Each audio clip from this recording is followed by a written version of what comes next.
Long ago, in a fairytale castle far away, a kind-hearted queen gave birth to a rosy-cheeked daughter. "This is the happiest day of my life," declared the king. "She will be known as Aurora, and we will invite all the fairies in the kingdom to her christening," he announced. The day of the christening dawned sunny and bright. A graceful parade of delicate fairies entered the hall, each fairy holding with them a representation of the gift they were to give the child. A regal fairy dressed in lilac danced into the castle and greeted the royal parents. "Your Majesties," said the lilac fairy with a dainty curtsy, "please allow us to present your daughter with our gifts." "With pleasure," replied the king and queen. The lilac fairy gestured to the others, and one by one they twirled around the sleeping baby Aurora and explained their gifts to the court. "My gift to you, baby Aurora, is the gift of grace, to be pure and honest," said the first fairy as she twinkled around the hall. The second fairy began to dance for the court. "My gift is the gift of joy and beauty of face." "May you have a serene temperament and be generous," cooed the third fairy as she glided across the floor. The fourth fairy fluttered around the court, her light movements blurring past the court's people. "I bestow upon you the gift of song," she trilled. "You shall have remarkable passion, dear Aurora." The fifth fairy zapped around the hall, fast as electricity. Then the lilac fairy came forward. "Blessed Aurora, my gift to you is the gift of wisdom, to be intelligent and understanding in any situation, and to hold yourself with poise." The fairies gathered their gifts and orderly gave them to the sleeping princess. Before the lilac fairy could add her gift, there was a crash of thunder, and a black cloud blotted out the sun. From the darkness swept another fairy, the wicked Carabosse, with her masked minions prancing around her. "Where was my invitation?" she spat, pointing a crooked finger at the king. The king didn't know what to do. "You have insulted me. Now it's my turn to give your daughter a gift." Carabosse turned her piercing gaze on tiny Aurora. "I can't take away your beauty, but I can." She spoke now to the whole court. "On your 16th birthday, you will prick your finger on something sharp, and you will die." Sharp gasps filled the room as Carabosse let out a gruesome cackle. "Please don't do this, I beg you," pleaded the queen. "She's only a baby." But the queen's pleas only made Carabosse's cackles grow louder as her minions danced and tormented the court's people. The lilac fairy appeared and strode bravely forward. She politely greeted Carabosse, then spoke. "Why are you harming this child?" Carabosse turned away. "I have not given your daughter my gift yet.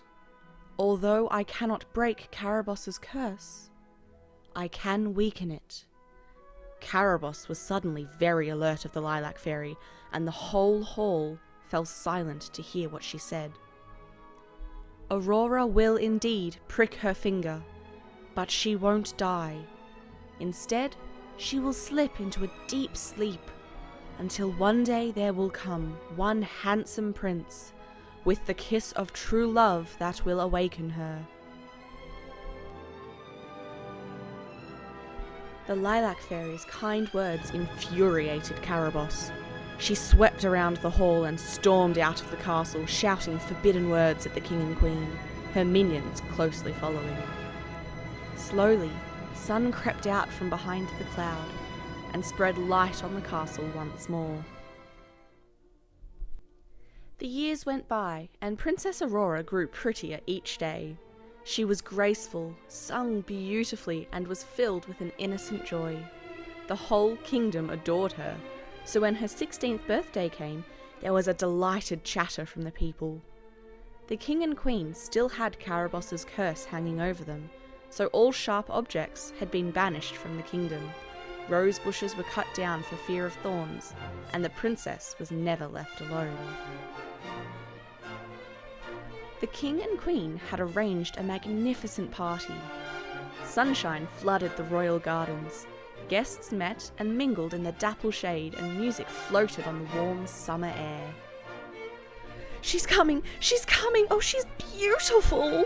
Aurora's handmaids scurried into the gardens, murmuring excitedly to the guests. Aurora arrived and joyfully leapt around, spinning and dancing in an ecstatic bliss.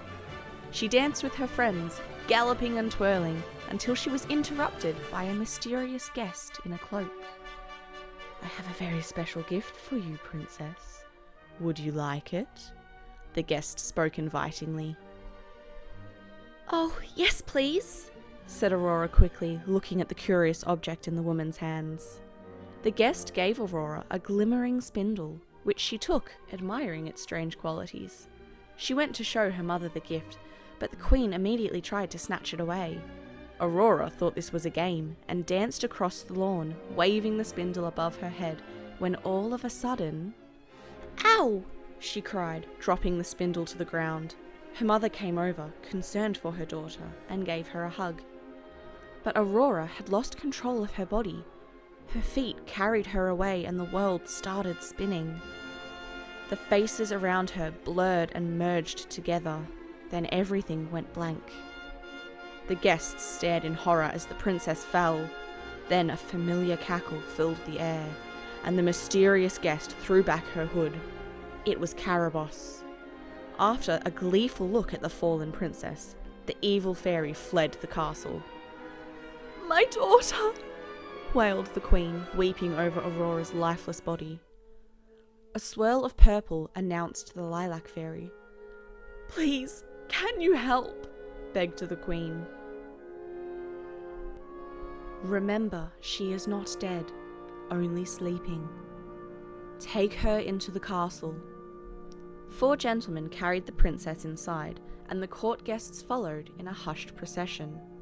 Suddenly, the whole kingdom stopped, and softly fell into a magical sleep. The lilac fairy watched as creeping vines swiftly covered the castle walls. In no time, the building was overgrown, and everyone inside was slumbering peacefully. 100 years later, only a short distance from Aurora's forgotten palace, a royal hunt was taking place in the forest. They had come to rest their horses in a quiet clearing. The hunting party enjoyed a dance, then played a game of blind man's bluff. This resulted in the very unfortunate choosing of the Countess, a proud lady who was betrothed to the young Prince Florimond. The prince didn't seem to notice the game, nor the dancing. His head was lost in a faraway daydream, and when the party went to continue the hunt, the prince lingered behind. "Aren't you coming?" asked one of the huntsmen. "I'll be along soon," he promised. As they left the leafy glade, Florimond let out a deep sigh. He felt trapped in his role as prince. Hunts and balls were all very well, but he longed for something more meaningful. As he sighed again, a fairy dressed in lilac appeared. "You look sad," she said. "I can show you something that will lift your spirits. Follow me." The lilac fairy guided the young prince deep into the forest, when a wonderful vision appeared before him. There stood Princess Aurora, surrounded by nymphs in silk dresses. Her grace and beauty made Florimond want to reach out to her. He took a step towards her, but the lilac fairy stopped him, and the nymphs drew him away. He moved left, then right, trying to dodge past them, following her interweaving between the nymphs, his eyes never leaving the princess. Finally, he was close enough to embrace her, but in that instant, she was gone. "Who was that?" he asked. "Where has she gone? I've never seen anyone so wonderful in my life. I must find her. She is a princess, cursed to sleep until true love's kiss can awaken her, said the Lilac Fairy. Follow me. The fairy beckoned him through the woods until they came to a shimmering lake with a magical fairy boat. The Lilac Fairy flew ahead, gliding over silver water and navigating the way to the Forgotten Kingdom. The castle entrance was barely visible under a century of creeping vines and cobwebs. Prince Florimond followed the Lilac Fairy up to the rusted gates. Fighting his way through the overgrown garden, he eventually reached the castle steps. When he creaked open the oak doors, he saw groups of court people sprawled on the floor.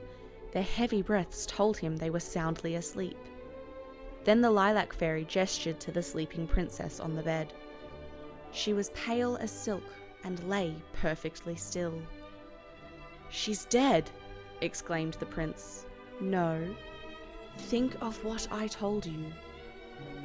The prince didn't know who the princess was, or why she was asleep in a castle lost in time. All he knew was that she was the most wonderful person he had ever seen. Then he remembered. He went over to her and softly kissed the sleeping princess.